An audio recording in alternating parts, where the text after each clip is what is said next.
Just what did you make of the offense and the way that you kind of got production out of everybody there tonight before that game? Yeah, just we just grinded at bats. First comes to mind is Tucker's at bats. Freddie had some bad luck tonight. Squared 3 balls up. Shohei was on base a few times, and just top to bottom. And obviously, then there's attacks as you get to the bottom of the order.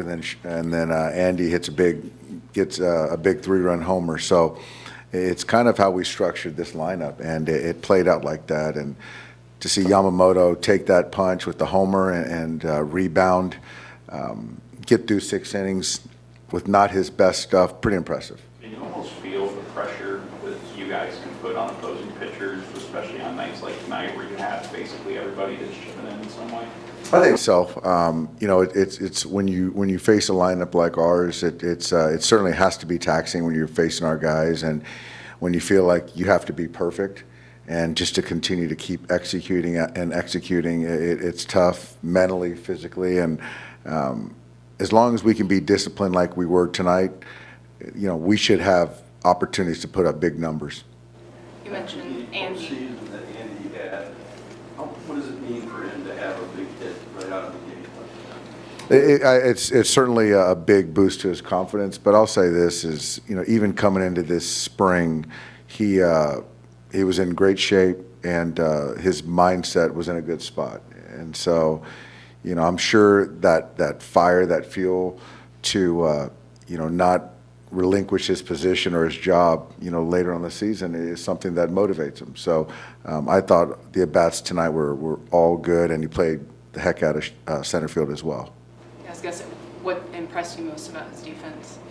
Yeah, I just think he's just getting off the ball so well. And, even last year where there were questions if he can hang out and play center field at a high level, and he's worked his tail off. He really has. Every single day he's putting in work, and he just keeps getting better. His jumps, his lines to the ball, obviously the arm strength is there. So he's a complete player, and I'm excited to see what he can do this year.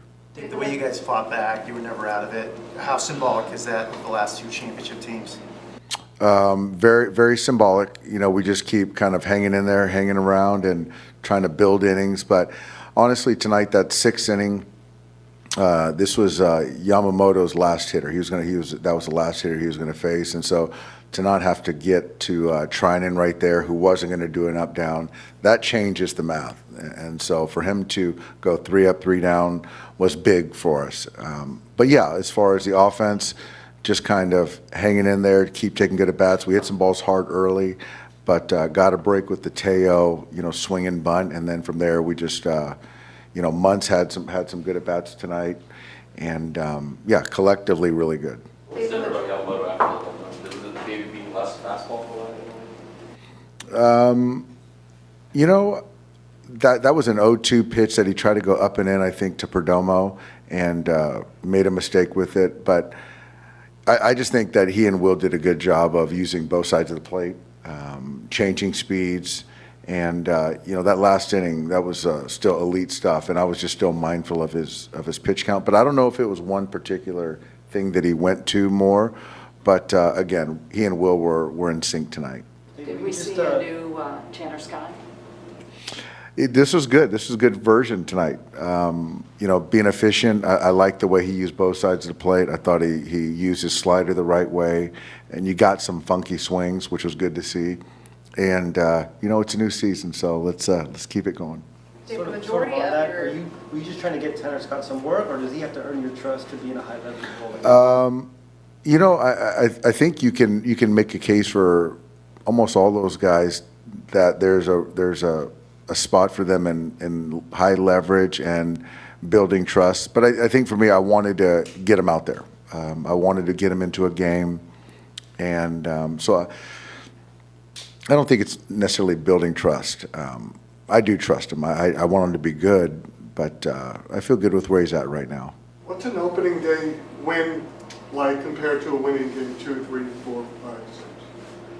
Well, I think the opening day win is great because there's so much anticipation for today, and so to have 50,000 people here and them get to see, what we're capable of doing, and the fans to leave with a win, start 1-0. I think that's a good start. So they all count the same, but the first one is nice to get.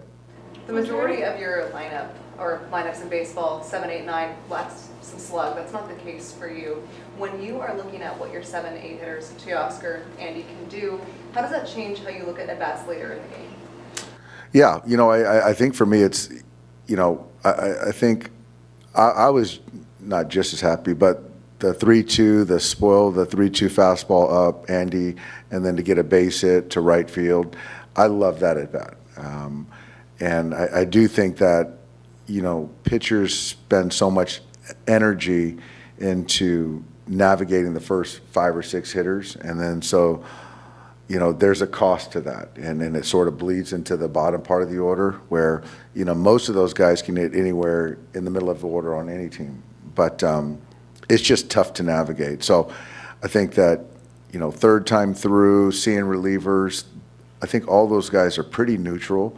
So you just feel good that they're going to take good at-bats. And I think the word to say is relentless. It's a relentless lineup. With last year, the second half of the year into the playoffs, the quality of at-bats was one of the things that kind of fluctuated. Like, what gives you confidence when you look at this group that you're going to see a lot more of the performances like you saw at the peak than maybe how last year ended? I think that when you look at our lineup, even Shohei tonight taking the walk, I think that just knowing people behind you are more than capable. I think that when we got into that funk, I think we got a little too over anxious and really not grinding at bats. Obviously, tonight's just one game, but I'd like to think that, Tucker's at bats and Freddie's at bats and, Muncy, his DNA to kind of run counts, I think that will affect the entire group. And, so and still valuing the slug, getting a base hit. So it's tough to, hard to find, poke holes in our lineup. David, came out that Shohei had gifted his teammates watches, and there's a message about three-peating. Did you receive a watch? What does that say about Shohei and the relationship he has with his teammates? I did receive a watch. He is just very generous. He's very thoughtful. And I think we're all very grateful. I think every year, this is the third year he's been with us, and he's gotten us a gift every year, every opening day. So, again, just very thoughtful. You managed Clayton for so long. What was it like to see him in his suit broadcasting a game on the other side? It was great. The guys were poking fun at him during the broadcast, during the game. He looked good. He looked sharp. He had a nice haircut, cleaned up with the beard. So I think he was. There was some intensity too. Him watching the game. But I think he was. I think he's happy that he wasn't in uniform tonight. What's the production mean? He asked a couple questions about the bullpen. Listened a lot, but asked a couple questions. He did great. How was it making him Freddie's acting? I give them. I think they're probably B actors. They're not A actors. They were okay. That might be generous. Very generous. There's a little bias. Do you have any A's on your team? Any A's on my team? No A's. No A's. Dave, how's Shohei's right arm? It's good. It's good. I think. I hope it got him on the pad, but I haven't heard, so I think he's fine. All right. Thanks, guys. Yep. Well, what does it mean to get off on a good start like that? Nothing. Just game one. Obviously, we want to win every game. You got to start with the first one. But yeah, Yoshi pitched great.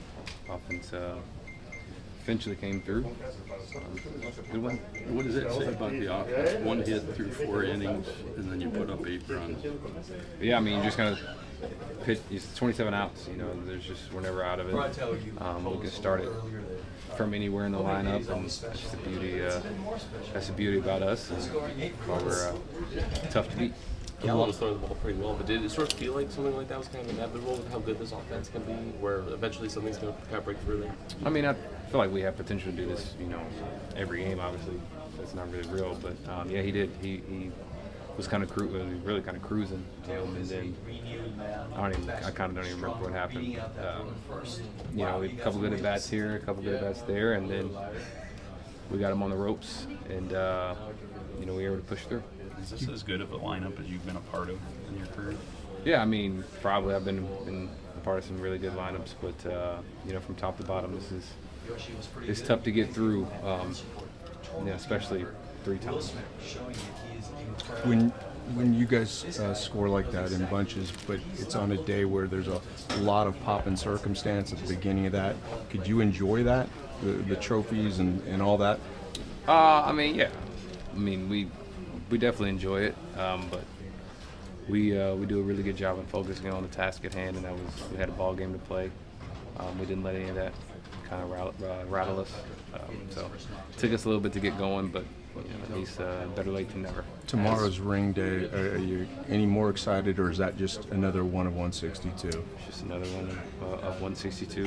Obviously, we'll be able to shift gears for a second and enjoy you know, what we accomplished, but we also know where we're trying to go, and it's just game 2. As someone with some acting experience now, how was Freddie and Miggy's thing with Will? Freddie and Miggy,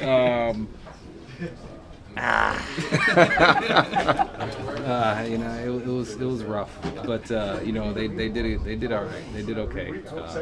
Will did a great job, of course, but yeah, no, I gotta get them in some classes for sure. Mickey, Dave talked before the game about how he feels like the drive and the focus are kind of where they need to be going after a 3-peat this year. Are there any indications to you, like what do you see in the guys that lets you know that, like mindset-wise, you guys are in the right place?